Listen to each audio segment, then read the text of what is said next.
తరాల తరబడి ఒక అలవాటు ఒకవేళ కొనసాగితే దాన్ని ఆచారం అని అంటాం. అండ్ ఆచారాలు 10 కాలాల పాటు కొనసాగితే అది సంప్రదాయంగా మారుతుంది. కానీ రామ్ గోపాల్ వర్మ గారు ఎప్పుడు కదులుతూ ఉంటారు, అందరి మనసుల్లో మెదులుతూ ఉంటారు కాబట్టి ఆయనకి ఆచారాలు ఉండవు, సంప్రదాయాలు ఉండవు, గోచారాలు ఇంకా సంచారాలు ఇవే ఉంటాయన్నమాట. ఇవాళ మాట్లాడబోతున్నాం అసలు ఆచారం అంటే ఏమిటో రామ్ గోపాల్ వర్మ గారి దృష్టిలో.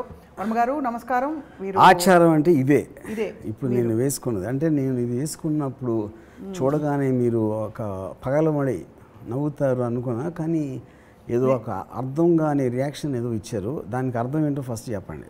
అంటే మీరు విచిత్రంగా అయితే ఉన్నారు. ఎప్పుడు అలవాటు లేని ఒక కానీ విచిత్రం అనేది పాజిటివా నెగిటివా ఏంటి అది మీ ఇష్టం, మీరు ఎలా తీసుకుంటారు. అది కదా మీ అభిప్రాయం అడిగితే నా ఇష్టం ఎలా అవుతుంది? కొంచెం ఆలోచించి చెప్తాను సార్, ఎపిసోడ్ అయ్యేసరికి చెప్తాను నేను. బట్ ఫ్రాంక్లీ ఇవాళ ఈ వేషధారణకి కారణం ఏమిటి? ఏదో అంటే ఇప్పుడు నేను ఏదో విజువల్ దాని డిఫరెన్స్ ఉండాలని నా ఫీలింగ్. ఫస్ట్ టైం నేను ఇలాంటి బట్టలు లైఫ్లో ఫస్ట్ టైం చూసింది అభిషేక్ బచ్చన్ పెళ్ళిలో. అభిషేక్ బచ్చన్ పెళ్ళిలో మీరు వేసుకున్నారా? నేను వేసుకోలేదు, నేను వేసుకున్నా. ఎందుకంటే అమితాబ్ బచ్చన్ గారు ఇన్సిస్ట్ చేశారు, వేరిటన్న పైన ఒక టర్బన్ పెట్టి దానిపైన. ఆబ్వియస్లీ ఆయన మీద ఉన్న గౌరవంతో ఐ కుడెంట్ సే నో. ఎందుకంటే అక్కడ ఉన్న మ్యారేజెస్ అన్నిట్లో ఇట్స్ వెరీ రెగ్యులర్ ట్రెడిషన్, ఇది ఆచారం whatever it is. Yeah, so దాని తర్వాత నాకు తెలిసి ఇప్పుడే వేసుకుంటాం. దాని తర్వాత ఇదే వేసుకోవడం. ఎస్. అది మీ పెళ్ళికి మీరు ఏమనుకోకండి, మీ పంచ కట్టుకున్నారా, షర్ట్ ప్యాంట్ వేసుకున్నారా? నాకు అసలు యాక్చువల్లీ గుర్తులేదు, గుర్తు కూడా లేదు. పంచ డిఫరెంట్ అనుకుంటున్నా. Yeah, so I mean maybe అంటే technical I can't recall, maybe మొత్తం నా లైఫ్లో 2-3 times maybe I might have put. Yeah, అంటే పండగలకి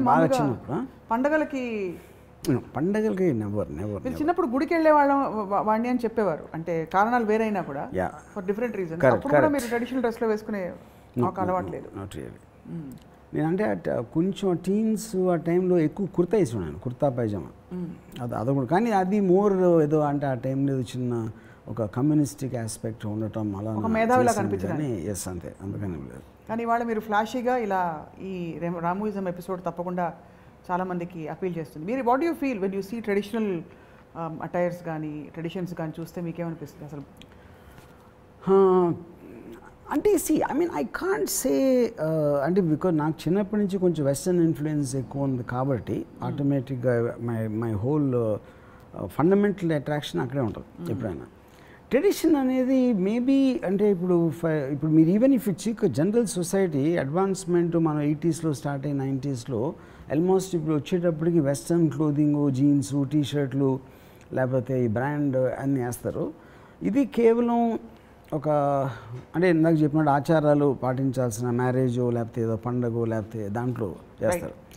so definitely it feels old fashion to me for sure. కాకపోతే ఒక్కొక్కసారి అన్ఎక్స్పెక్టెడ్గా డ్రెస్లో చూసేసరికి ఒక అంటే మేబీ ఆ విజువల్ డిఫరెన్స్ మలానా, లేకపోతే అంటే ఇప్పుడు ఆచారం అనేది ఎందుకంటారు, ఆచారం అనేది అది ఇప్పటి నుంచో వస్తుంది, ఏదో రీజన్ కోసం కంటిన్యూ అవుతుంది అది. రైట్. అంటే which means lot of people like it and they given it the due respect. Absolutely, yes. You know, so అది దేనికైతే వాళ్ళు రెస్పెక్ట్ ఇచ్చి ఆ డ్రెస్ డెకోరం అని చేస్తున్నారో దాని రెండింటికి సింక్ అవుతుంది. యూనో, ఇప్పుడు అభిషేక్ బచ్చన్ ఉన్నాడు, అభిషేక్ ఈ normally prefers to wear these kind of clothes. ఎందుకంటే తను హీ ఫీల్స్ కంఫర్టబుల్. అది ఏమని ఇండియన్ ఆచారం అని కాదు, ఏదో తనకు ఒక really feels comfortable. In fact Bachchan family చాలా ఎక్కువ పడతారు ట్రెడిషనల్ ఇంట్లో, ఎస్పెషల్లీ బయట కాదు. అదే ఈ షేర్వాణి అంటే నాకు ఆ పేర్లు తెలియదు. అంటే ట్రెడిషనల్ క్లోదింగ్ అనేది నేను ఎక్కువ చేస్తుంది బచ్చన్ గారి ఇంట్లో. సో అక్కడి నుంచి మీకు ఇలా ఆచారాలు ఇవాళ వేసుకున్నారు. అండ్ మీరు వెస్టర్న్ అన్నారు, ఆచారాలు అన్నవి ప్రతి సొసైటీకి ఉంటాయి. వెస్టర్న్ సొసైటీలో వెస్టర్న్ ఆచారాలు ఉంటాయి. What you have to say about that? అంటే అదే అఫ్కోర్స్ అంటే వెస్టర్న్ సొసైటీ ఆచారాలు అంటే ఇప్పుడు for example America is the largest most powerful country అండి. అమెరికాకి లీస్ట్ ఉంటాయి ఆచారాలు. ఎందుకంటే ఒకటి మల్టీ కల్చరల్ అవటం వల్ల ఇమిగ్రెంట్స్ తోటి చేశారు, అక్కడెక్కడి నుంచి వచ్చి వాళ్ళు చేస్తారు. సో ఓవరాల్గా దేనికి అంత స్ట్రెంగ్త్ ఉండదు కాబట్టి మీకు మోడర్నైజేషన్ ఆఫ్ ఫ్యాషన్ ఎక్కువ అమెరికాలో ఫ్యూచర్లో అమెరికా అండ్ యూరోప్లో జరుగుతుంది. You know whether it's Paris or whatever. So మీరు ఎప్పుడైనా సరే ఒక ఈస్టర్న్ కల్చరు చైనా ఇలాంటి ఆటల్లో మీకు స్ట్రాంగ్గా ఉంటుంది. లేకపోతే మన ఏషియన్ ఇంక్లూడింగ్ ముస్లిం కల్చర్లో లీయెస్ట్ ఉండేది యూరోపియన్ అండ్ అమెరికన్ కల్చర్లో ట్రెడిషన్ అనేది. వాళ్ళు ఒక దానికి ఫాలో అవ్వకపోవడం.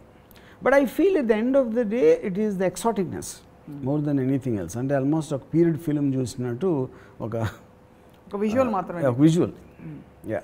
మిమ్మల్ని బాగా ఆకట్టుకున్న ఆచారాలు ఏ సంస్కృతిలో కనిపిస్తాయి అంటే where you have bothered to even notice, observe, ask or even have a scene in your film? I think something about the Chinese culture, Mongolian culture, అంటే మేబీ ఆ రోజుల్లో ఇప్పుడు నాకు బిగ్గెస్ట్ విజువల్స్ ఇప్పుడు చైనీస్ దాంట్లో ఆ బొమ్మలు ఉంటాయి, పెద్ద పెద్ద బొమ్మలు ఏమంటే ఆడతారు, అంత కైండ్ ఆఫ్ విజువల్ అపీల్ అనేది అట్లీస్ట్ నాకు గుర్తులేదు చూసినట్టు. You know so anything which comes అంటే ఇప్పుడు ఈ జల్లికట్టు లేకపోతే అంటే అదే అంటే తాత ముత్తాతలు ఎక్కడో అక్కడి నుంచి ఇలా కంటిన్యూ అవుతూ వస్తూ ఉంటాయి. మీరు ఒక విధంగా చూస్తే ఫోక్ సాంగ్స్ అనుకోండి, ఫోక్ సాంగ్స్ కూడా the reason they survived is because it came from generation to generation, which why because so many people liked it. You know so whatever is coming from అంటే అది ఎంత దూరం నుంచి వచ్చిందంటే అది అంత పెద్ద ఆచారం అవుతుంది. హౌ లాంగ్ ఇట్ సర్వైవ్డ్ అనేది పాయింట్. దసరాలో ఒక చాలా భయానకమైన ఆచారం ఉంది, ఇప్పుడు తీసేసే ప్రయత్నం చేస్తున్నారు. జల్లికట్టు మీరు ఎగ్జాంపుల్ ఇచ్చారు కాబట్టి దాని మీద కేసులు నడిచేవన్నీ ఓకే. దసరాలో కర్రలతో కొట్టుకుంటారు ఒక చోట దసరా టైంలో దేవుని నిజంగా ఇప్పుడు కూడా కర్రలతో వాళ్ళు అంటే అక్కడ చాలా మన కబడ్డీ గేమ్ అన్నట్టు అంటే దేవుణ్ణి అక్కడి నుంచి తీసుకువెళ్ళే ఒక భాగంలో అంటే మీరు చెప్పేది ఏదో కొరలతో కర్రలతో ఒకళ్ళనొకళ్ళు అంటే వాళ్ళు కొట్టుకుంటూ వెళతారు, బాగా దెబ్బలు తగులుతాయి, రక్తం, ఇలాంటి ఆచారాలు చూస్తే అంటే మీకు విజువల్ అన్నారు కాబట్టి do you feel they stand అసలు? సో అంటే అదే పాయింట్. ఇప్పుడు కొన్ని ఆచారాలు మేబీ అంటే for example prevention of cruelty to animals కిందకి రావచ్చు, లేకపోతే వైలెన్స్ పర్పెచువేట్ చేసేది, లేకపోతే ఒక పర్టికులర్ కమ్యూనిటీ తక్కువ చేసి చూపే, ఇలాంటివన్నీ ఆబ్వియస్లీ హ్యూమానిటీ ఆస్పెక్ట్కి ఒక డేంజర్ కాబట్టి ఆటోమేటిక్గా ఒక దాన్ని మళ్ళీ తగ్గించడం లేకపోతే దాన్ని ఒక బ్యాన్ చేసి క్రిమినలైజ్ చేయడం అనేది ఆ ప్రయత్నాలు జరుగుతాయి. బట్ ఇంప్లిమెంటేషన్ వచ్చేసరికి I think it's very difficult because అంతమంది ప్రాక్టీస్ చేస్తుంది. Any government can really not stop something. అది కాకుండా అది రూటెడ్ ఇన్ ద ట్రెడిషన్ కాబట్టి ఆచారం అనేది మీకున్న ఆచారాన్ని తీసేయాలి అని ఒక పర్టికులర్ గవర్నమెంట్ డెసిషన్ తీసుకుంటాం. I think it's very difficult thing to actually practice.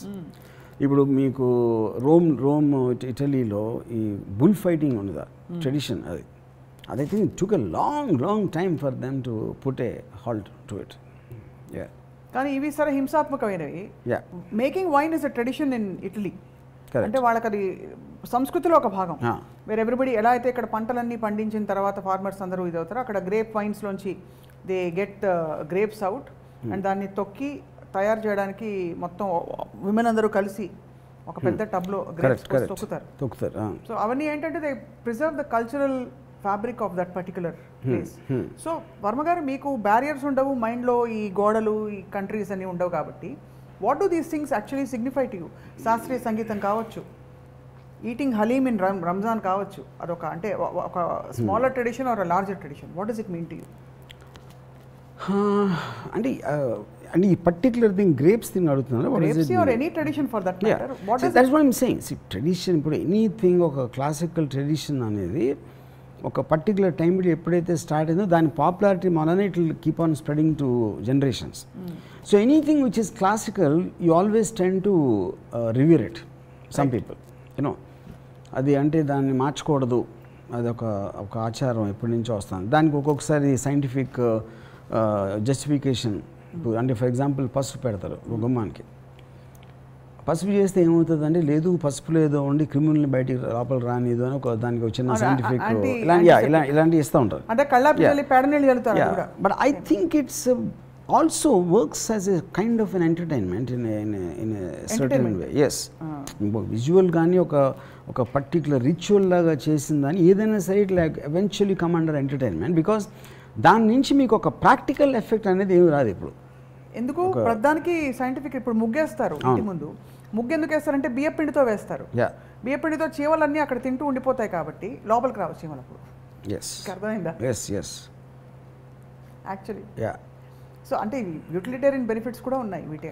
అలాగే No, మీకు fair బతుకమ్మ enough. అప్పుడు No, that's what I'm saying. I feel at the end of the day, the entertainment, scientific, health benefit, లేకపోతే ఒక power I mean అంటే ఒక పవర్ని exhibit చేయటం అంటే there be some benefit are the other at least intention wise ప్రతి ఆచారానికి ఉండి తీరుతుంది గ్యారంటీగా. Yeah but ultimately it's entertainment అంటారు. Yes. Ultimately, underlying is Entertainment maybe is one part, but I also think it creates a psychological impact for. మీరు ఎప్పుడైనా మీ జీవితంలో ఒక్క ఆచారమైనా పాటించారా చిన్నప్పుడు? అంటే మీరు ఇంత ప్రకాశవంతులు అవ్వకముందు? No. అవ్వలేదు. అవలా. ఎప్పుడు? ఎప్పుడు? పుట్టినరోజుకి పెద్దవాళ్ళ కాళ్ళకు దండం పెట్టుకోవడాలు, No.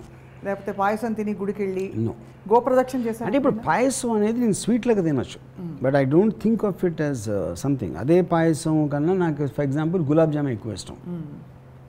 సో ఆ రోజు పర్టికులర్ రోజున ఆచారం ప్రకారం స్వీట్ పాయసం అని చేస్తే అది తింటాను యాజ్ ఎ స్వీట్. సో గుడికి వెళ్ళినప్పుడు కూడా కొబ్బరికాయ కొట్టారా జన్మలో? చేశాను చాలాసార్లు. ఎందుకు కొట్టానంటే కొబ్బరికాయ బికాజ్ ఇప్పుడు కర్ణాచార్య గారు అని ఒక ఆయన హెడ్ కార్పెంటర్ అన్నపూర్ణ స్టూడియోలో. నా ఫస్ట్ సినిమాకి ఆయన ఒక సెట్ వేసి నాకు కొబ్బరి కొట్టమన్నారు. నేను ఆబ్వియస్లీ నేను దేవుని నమ్మను. ఎందుకు కొట్టానంటే I respect Karnacharya garu, I like him as a person. So అది నాకు ఒక యాక్షన్ అవుతుంది, you know, if you know what I mean.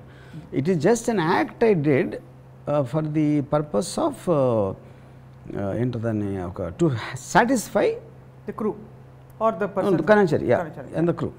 So for me it becomes an act. But for example, this dress has been presented to me by Konda Sushmita. And Konda Sushmita and family వాళ్ళు ఇచ్చారు నాకు. Okay. So she requested me that you should wear on your birthday. So నేను ఇది వేసుకోవాలా ఏది వేసుకోవాలా అనేది నేను ఆలోచించాను. I don't really care about what I'm wearing depending on the purpose. But if it makes some one happy, నేను respect చేసేవాళ్ళకి దాని వల్ల ఏదో చిన్న హ్యాపీనెస్ వస్తుంది అంటే ఐ విల్ డూ దట్. ఎందుకంటే నేను ట్రెడిషనల్గా ఆచారం అనేది నేను పాటించాను, ఏది పాటించాను. కానీ మీకుండే ఒక ఆచారం ఈ విషయంలో ఏంటంటే వాళ్ళు సంతోషపడితే మీరు గౌరవిస్తారు, సంతోషం కోసం వేసేస్తారు. కరెక్ట్. యా. కానీ చాలాసార్లు మీ సోదరి విజయ్ గారు మీకు రాఖీ కట్టారు, మీరు చేయి ఇలా పడేసి మీ పని చేసుకుంటూ ఉంటారని కూడా ఆవిడ చెప్పారు మాకు ఇచ్చిన ఇంటర్వ్యూలో. సో అప్పుడు అది కూడా same category? Same. I want make my sister happy. ఇంకా ఎవరైనా నాకు మామూలుగా అసలు రిస్ట్ మీద ఏదున్నా పడదు మామూలుగా నాకు. ఎందుకంటే అది సంథింగ్ విల్ బి వాచ్. అందుకని ఎప్పుడు నా లైఫ్లో వాచ్ వేసుకున్నాను ఎప్పుడు. For example I never wear watch, you know. So కానీ అది వాళ్ళకి ఏదో ఆనందం వస్తుంది అని అనుకుంటే I do many things like that. Ya. ఇప్పుడు ఈ డ్రెస్ మీకు వచ్చింది, మీరు షాక్ అయ్యారా చూసి ఇది నేను వేసుకోవడం అని? అంటే దట్స్ వాట్ ఐమ్ సేయింగ్. నాకు ఫస్ట్ సుష్మిత గారు చెప్పారు నాకు, ఇలాగ నేను మీకు గిఫ్ట్ పంపిస్తున్నా, నా కోసం మీరు వేసుకోవాలి అంటే. ఆబ్వియస్లీ కొండ ఫ్యామిలీ నుంచి వచ్చిందంటే 100% ఈ టైప్లో ఏదో ఉంటుందని నాకు తెలుసు. So I was not very surprised or anything like that, you know. సరే దాని తర్వాత అంటే మనం ఏం వేసుకుంటున్నాం, మన హెయిర్ స్టైల్ ఎలా ఉంది, ఇదేంటి అదేంటి అనేది at a point of time అది రీచ్ అయిన తర్వాత నేను ఎప్పుడు ఏమి అంటే ఫర్ ఎగ్జాంపుల్ రామకృష్ణ పరమహంస ఒక కథ ఉంది. ఆయనకి డబ్బులు అంటే అసలు పడదు, డబ్బులు అంటే అసలు పడదు. అందుకని ఆయన ఏమంటారు దాన్ని, వివేకానందుడు టెస్ట్ చేయటానికి ఆయన తలగడ కింద ఒక 5 రూపాయల నాణ్యమో రూపాయి నాణ్యమో ఏదో పెట్టారు. స్కూల్లో ఉండేది కదా. ఆయన పడుకొని కవ్వుకొని లేచిపోయారండి. అప్పుడు ప్రూవ్ అయింది అది వివేకానందుడికి. ఆ స్టోరీకి నాకు ప్రాబ్లం ఏంటంటే, మీకు డబ్బు అంటే ఇష్టం ఉండకపోతే కేర్ చేయకూడదు. దానికి నెగిటివ్గా రియాక్షన్ ఇస్తే పాజిటివ్గా ఎంత ఇచ్చారో నెగిటివ్ కూడా అంతే అన్నట్టు. If you're hating or loving a person you are giving equal importance. Ignore చేయటం అనేది కేర్ చేయకపోవటం, యూనో. సో నాకు it doesn't make a difference. నేను ఒక ఆచారాన్ని తక్కువగా చూడను, ఎక్కువగా చూడను, అసలు చూడరు. అంటే I ignore it, but as a visual if it attracts me to see something, you know. So it అంటే అదొక ఎంటర్టైన్మెంట్ ఆస్పెక్ట్లో వస్తుంది. సో ఫర్ ఎగ్జాంపుల్ ఇలాంటి ఇది I'm feeling very happy wearing this ఇవాళ. యా. ఎందుకంటే this something I never won before. At least not అంటే అమితాబ్ బచ్చన్ గారి అభిషేక్ పెళ్లిలో తప్పిస్తే ఇలాంటిది నా లైఫ్లో ఎప్పుడూ వేసుకోలేదు. కాబట్టి వాళ్ళు మీరు మిమ్మల్ని thanks to the great Kondas. Yeah yeah next అంటే మొన్న నక్సలైట్ డ్రెస్ ఏదో వేసుకున్నారు, అది ఇప్పుడు ఇదోటి. కరెక్ట్. సో ఆ విధంగా మీరు పలు కాస్ట్యూమ్స్లో కనిపిస్తున్నారు అనమాట. థ్యాంక్స్ టు ఇంకోటి నేను అవతలోళ్ళు నా డ్రెస్ చూసి ఏమనుకుంటారు అనేది కేర్ చేయను. అది ఎక్కడ నాకు ఫర్ ఎగ్జాంపుల్ రజనీకాంత్ నాకు ఒక ఎక్స్ట్రాడినరీ నాకు one British women wrote a book అని రజనీకాంత్ గారి మీద. అది బుక్ రాసిన తర్వాత కవర్ పేజ్ కోసం ఒక 20 ఫొటోస్ తీసుకెళ్ళి, అంటే రజనీకాంత్ వేరే వేరే గెటప్లో ఉన్న ఫొటోస్ తీసుకెళ్ళి ఇందులో మీరు సెలెక్ట్ చేస్తే అది వేస్తాను బుక్ కవర్ అంటే రజనీ అన్నారంట, అన్నిట్లో నీ దృష్టిలో ఏది వర్స్ట్ అని అనుకుంటే అది పెట్టానంట. అది ఎగ్జాక్ట్ ఆపోజిట్ ఎవరన్నా ఆలోచించడానికి. అప్పుడే ద నేమ్ ఈజ్ రజనీకాంత్ అని ఒక బ్లాండ్ విగ్లో వచ్చింది. ఎందుకంటే Rajinikanth is so confident of himself, it doesn't care. So మీరు కూడా అలా డోంట్ కేర్ అనమాట. ఇప్పుడు వచ్చిన అలాగా ఆ దారికి ఆడి ఎవడు నన్ను నవ్వుకున్నాడా, నన్ను జీనియస్ అన్నాడా, పిచ్చోడా అన్నాడా, ఇది అన్నాడా అని it doesn't make a difference. ఎందుకంటే as long as I know what I am, it doesn't make a difference. So మీకు మా ఐ డ్రీమ్ రాజు అంటే చాలా రెస్పెక్ట్ కాబట్టి, మీరు రెస్పెక్ట్ చేసే వాళ్ళ సంతోషం కోసం ఏమన్నా చేస్తారు కాబట్టి, రేపు మేము పట్టు పంచలు పంపిస్తాం, శ్రీరామనవమి కట్టుకుని రండి మా స్టూడియోకి. ఓకేనా? ఓకేనా? కట్టుకొస్తారా? పట్టు పంచ ఐ థింక్ కొంచెం మరీ నాకు ఎందుకంటే అసలు నాకు ఫస్ట్ ఆఫ్ ఆల్ ఆ పంచ అనేది చాలా ఇన్సెక్యూర్గా ఫీల్ అవుతున్నది. ఏదో టవల్ కట్టుకున్నట్టు ఉంటుంది అని నా చిన్న ఫీలింగ్ అది. అందుకనే ఇప్పుడు ఇది కూడా I manage still here, but కింద దానికే was little this thing. Sir, పాశ్చాత్య సంగీతపు పెను తుఫాన్లో రెపరెపలాడుతున్న ఆ డైలాగ్ మీ నోట వినాలని నాకుంది, ఇఫ్ యూ డోంట్ మైండ్. ఇప్పుడు దీని అలాగంటారా? ఆచారం సంప్రదాయం శంకర శాస్త్రి కంటే అంటారా సార్? చెప్పండి. ఇప్పుడు Shankarabharanam I like that game. Shankarabharanam అనేది ఇప్పుడు ఒక classical music, Indian classical, Carnatic classical, whatever, అంటే నాకు I'm not an expert on that. కానీ ఆ టైంలో మేము వేటగాడు, అడవి రాముడు, డ్రైవర్ రాముడు సినిమాలు చూసే టైంలో శంకరాభరణం వచ్చి శంకర అని అలాంటి పాటలు అండ్ టోటల్ అంత ట్రెడిషనల్గా శంకర శాస్త్రి గారి లుక్ కానీ, మంజు భార్గవ్ గారి లుక్ కానీ, ఇది అంటే it is that was like a stunner for everyone. నేను ఒక్కనే కాదు, ఇట్ ఈస్ అంటే మేము స్టూడెంట్గా ఉన్నప్పుడు ఐ కెన్ స్టిల్ అండర్స్టాండ్. కొంచెం మిడిల్ క్లాస్ ఫ్యామిలీ ఆడియన్స్ చూసారంటే, స్టూడెంట్స్ మేము అందరం ఎగబడి చూసాం ఆ సినిమా. And that is a classic example of tradition. ఆచారానికి మరో పేరు అంటే Shankarabharanam. Everything in that you know. So దాంట్లో ఇప్పుడు ఏంటి, ఒకటి మాకు నచ్చే వెస్టర్న్ మ్యూజిక్ని అగేన్స్ట్గా ఉన్న సినిమా. మనది ఏమాత్రం తక్కువ లేదు, మన సంగీతం కూడా దానికన్నా ఎక్కువే కానీ తక్కువ కాదు అని చెప్పడానికి ఎవరికి చెప్తున్నారు? వెస్టర్న్ మ్యూజిక్ ఇష్టపడే వాళ్ళు చెప్తున్నారు. అసలు మన మ్యూజిక్ మర్చిపోయి కంప్లీట్గా వెస్టర్న్కి షిఫ్ట్ అయిన వాళ్ళ ఆడియన్స్గా పెట్టుకుని వీళ్ళు రివర్స్ లాజిక్లో దే మేనేజ్ టు ప్రూవ్. కానీ maybe it didn't sustain. Maybe Vishwanath garu తీసినప్పుడు సప్తపది లాంటి ఒక 5-6 సినిమాలు వచ్చి మళ్ళీ స్లోగా వెనక్కి వెళ్ళిపోయింది. ఆఫ్టర్ దట్ రీసెంట్ టైమ్స్లో at least I don't remember hearing anything like that you know. So దాంట్లో నాకు చాలా ఫేవరెట్ మూమెంట్ మొత్తం ఫిలింలో. ఇప్పుడు ఫిలిం కాంటెక్స్లో ఒక ఎంతో వెలుగులో ఉన్న ఒక వ్యక్తి ఏదో కారణాల వలన ఈ వెస్టర్న్ మ్యూజిక్ ఇన్ఫ్లుయెన్స్ కిందకు వచ్చి మళ్ళీ ఆ వెలుగులోకి తీసుకురావడానికి ఒక శిష్యురాలు దాన్ని ట్రై చేసినప్పుడు దానికి ఉన్న ఒక కృతజ్ఞతతో అది చేసినందుకు ఆ వ్యక్తికి అది నాకు ఎంత నచ్చిందంటే, పాశ్చాత్య సంగీతపు పెను తుఫానుకు రెపరెపలాడుతున్న సాంప్రదాయ భారతీయ సంగీత జ్యోతిని ఒక కాపు కాయటానికి తన చేతులు అడ్డుపెట్టిన మహామనిషికి శిరస్సు వంచి పాదాభివందనం చేస్తున్నాను. మనిషి నిలువెత్తున ధనం సంపాదించినప్పటికీ దొరకునా ఇటువంటి సేవ. అది that for me is brilliance. నాకు ఇంకోటి ఫైనల్గా శంకర శాస్త్రి గారికి తెలుస్తుంది మంజు భార్గవ్ గారు చేశారు ఇదంతా, ఎవరు చేశారని తెలిసినప్పుడు జస్ట్ ఒక ఎక్నాలెడ్జ్మెంట్. అంటే అంతగానో సటిల్ రియాక్షన్ ఇవ్వలేదు. I think that is the Vishwanath garu ఎన్నో సినిమాలు తీశారు, but that is thing is one of the greatest influencers of my career as a film maker. అప్పుడేంటి ట్రెడిషన్ నుంచి కూడా నేర్చుకున్నట్టే కదా. నేను ఆచారాలు నమ్ముతానా పాటిస్తానా పక్కన పెట్టి అంత ఖచ్చితంగా పాటించిన విశ్వనాథ్ గారి శంకరాభరణం నుంచి కూడా నేను చాలా నేర్చుకున్నాను.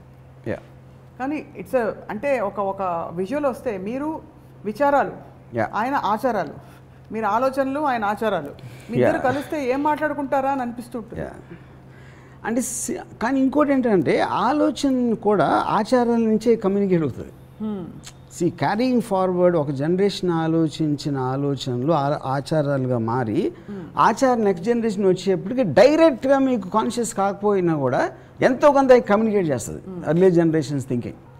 సో విజువల్గా ఏదో ఒక ఎంటర్టైన్మెంట్ అయితే ఉంది, ఒక పద్ధతి, ఒక తీరు, ఒక యూటిలిటీ అన్నీ ఉన్నాయి ఆచారాలు. సో మీరు చెప్పండి వర్మ గారు, మీరు అసలు ఎప్పుడు ఏ ఆచారం పాటించలేదన్నారు, బట్ ఇతరులు పాటించి మిమ్మల్ని ఆకట్టుకున్న any visual or any, for example గొబ్బెమ్మలు పెట్టడం, కళ్ళాపి చల్లడం, బొబ్బట్లు చేయడం, వాట్ ఆచారం? కరెక్ట్. అంటే అంటే అది I'm not very sure will that come in the same thing. ఆచారమే కదా, అంటే నీళ్లు చల్లి ముగ్గేసి ముత్యమంతా పసుపు ముఖమెంతో ఛాయ, అవన్నీ ఆచారాలేవి. అదే దట్స్ వాట్ ఐమ్ సెయింగ్. అది అంటే ఇప్పుడు డెకరేటరీ పర్పస్ లేకపోతే ఒక ఎక్స్ప్రెస్ ఇప్పుడు చాలా ముగ్గులు చాలా బాగా వేస్తుంది అంటే అదొక ఆర్ట్ అయిపోయినట్టు కదా. ముగ్గులు బాగా వేస్తున్నారు అంటే ఆర్టే కదా, అది కూడా పెయింటింగ్ వేసినట్టు. అవును, రకరకాల షేప్లు అన్నీ అవి నేర్చుకుంటాం, కలర్స్ ఆఫ్ ముగ్గులు ఇవన్నీ కూడా. సో ఏ ఆచారం మీరు అట్రాక్ట్ అయ్యి సినిమాలో పెట్టలేదా?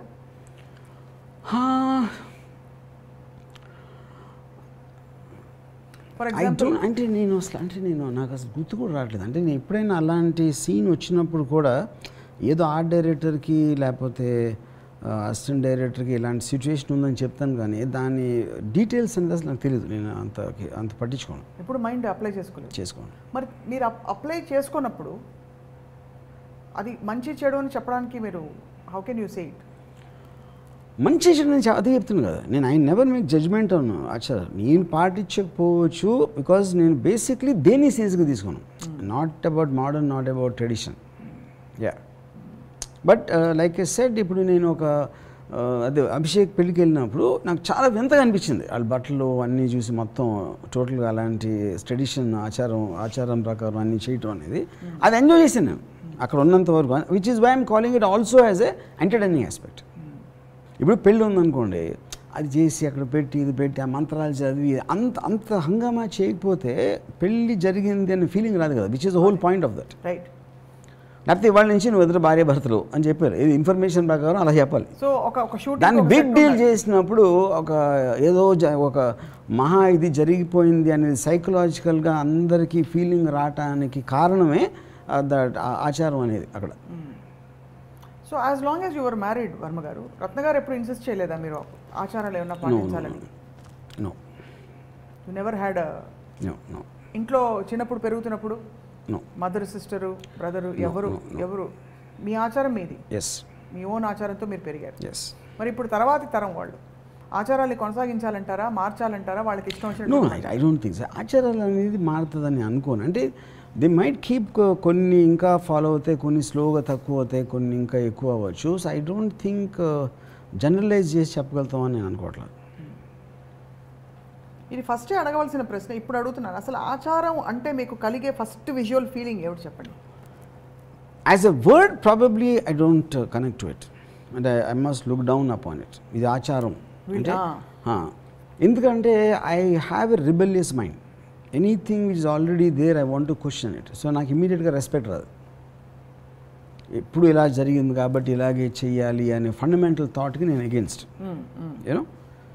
బట్ హ్యావింగ్ సెడ్ దట్, అది నా ఇమీడియట్ రియాక్షన్ అవుతుంది. But actually when I see that ప్రాక్టీస్లో చూసినప్పుడు నా మైండ్ అదే ఉండకపోవచ్చు. ఫర్ ఎగ్జాంపుల్ పెళ్ళి అనేది అంత పెద్ద రిచువల్ జరగటం అనేది I mean I always had a problem. ఏంటి అమ్మ కూర్చుని అది పెట్టి వీళ్ళు వచ్చి బియ్యం వేసి నెత్తి మీద ఏదో అదే అవన్నీ అయ్యాక, బట్ లేటర్ ఐ రియలైజ్డ్ అంత హంగామా చేయకపోతే పెళ్ళి ఒక ఇద్దరు వచ్చి కలిశారు అనే ఒక హైప్ క్రియేట్ చేయకపోతే అది సైకలాజికల్గా అసలు మీకు ప్రిపేర్ షిఫ్ట్ జరగదు. షిఫ్ట్ జరగదు. యా సో అందుకని ఇవన్నీ పెట్టుంటారంటారు. Yeah correct make a big deal. So present డేలో నాకు ఆల్మోస్ట్ డివోర్స్ కూడా అలాగే చేయాలన్నా ఆచారం ప్రకారం. ఎలా అంటారు? అదే అంటే I don't know the process. ఎందుకంటే divorce also as important. Any important event has to have a tradition. Okay, అది నా పాయింట్. ఇప్పుడు పుట్టినరోజు ఉందనుకోండి, ఫర్ ఎగ్జాంపుల్ ఆయన ఎవరో ఏదో వెంకటేశ్వరరావు గారు నాగేశ్వరరావు గారు ఉన్నారు, కోటేశ్వరరావు ఆయన ఏదో చూసాను వీడియో, తెల్లవారే స్నానం చేసి అభ్యంగన స్నానం చేసి ఏదో చెప్పారు అది. So to make a big issue about it, whole point of ఆచారం is you have to make a big issue. But you make issues out of so many non issues. వీటిని ఇష్యూస్ చేయడానికి మీకు ఏంటి ఇంట్రెస్ట్ లేదా? ఇప్పుడు for example ఇందాక నేను పుట్టినరోజు అని చెప్పాను అనుకోండి, పుట్టినరోజు అనే దానికి అసలు వాల్యూ లేదని నా ఫీలింగ్. ఎందుకంటే సో దాన్ని అంత పెద్ద హైప్ క్రియేట్ చేసిన అవసరం లేదు. మ్యారేజ్ అనేది ఒక ఆస్పెక్ట్లో ఏమొస్తుంది అక్కడ మీకు, మ్యారేజ్ అనేది ఇట్ ఈజ్ అంటే ఒక ఇద్దరు వ్యక్తులు కలిసి రెస్ట్ ఆఫ్ ద లైఫ్ వాళ్ళు జీవించబోతున్నారు, ఇది అంతమందికి తెలియాలి, వీళ్ళిద్దరికి కూడా ఇది ఎంత ఇంపార్టెంట్ అని, ఈ బంధం అనేది ఎంత ఇంపార్టెంట్ తెలియని ఒక చాలా సైకలాజికల్ డ్రైవ్ ఉంటుంది. అది వాళ్ళకి తెలిసాను కాదు, but that is how it has been built up. గృహప్రవేశం ఫస్ట్ టైం ఇంట్లోకి వెళ్తున్నాం, అప్పుడు అందరినీ పిలిచి అడ్రస్ ఇక్కడ ఏదో ఉంటాడు, ఓ వీళ్ళు ఇలా ఈ ఇంట్లో ఉంటున్నారన్నమాట అని ఇన్ఫర్మేషన్ పాస్ చేయడానికి. ఐ థింక్ తెలుసు, అఫ్ కోర్స్ ఐ నో, నేను నాకు తెలియదు అనట్లేదు కదా, కానీ in the same way I think some things which need tradition are not there. So ఇప్పుడు నేనంటే ఇప్పుడు ఉందనుకోండి, ఆ టైంలో ఇల్లు ఫలానా చోట ఉన్నారు, మా ఇల్లు చూపించడానికి పిలిచారా, ఇల్లు ఇలా ఉందని అందరికీ చెప్పడానికి పిలిచారా. ఇప్పుడు ఏమవుతుంది మీకు వెడ్డింగ్ కూడా, అప్పుడు అసలు పెళ్ళి పత్రిక అనేది ఒక పెద్ద ఇష్యూ అది. ఇప్పుడు మీరు వాట్సాప్లో కూడా పంపిస్తారు ఒక ఫోటో ఇన్విటేషన్, అది టైం లేక లేకపోతే ఎఫర్ట్ చేయలేక అనవసరం చేసేది. Correct. So I think it is a question of who can afford how much and who is interested how much in that particular part of life. So appudu naakunna limited time lo I can't give importance to so many things. Appudu nenu konni favorites and select chesukona danlo time petti edaithe naaku time consuming ga untundo nenu adi avoid chestanu. Kabatti meeku oka defined framework ledu in the way you live your life. Defined సంప్రదాయం కానీ tradition కానీ లేదు. ఎవరైనా marriage పిలిస్తే యూజువల్గా నేను మ్యారేజ్కి వెళ్ళి బియ్యం వేసి వచ్చేస్తాను, అక్షింతలు, whatever no. But I won't go to sangeet అంటే ఎక్కువ టైం బుక్ అయిపోతాం అక్కడ. భోజనం చేస్తారా పెళ్ళి? నెవర్. చక్క అరిటాకేసి బోల్డ్ అన్ని రకాల వంటలు చేసి కూర్చోబెట్టి అన్నం వడ్డించి? No never. I can't stand అరిటాక్.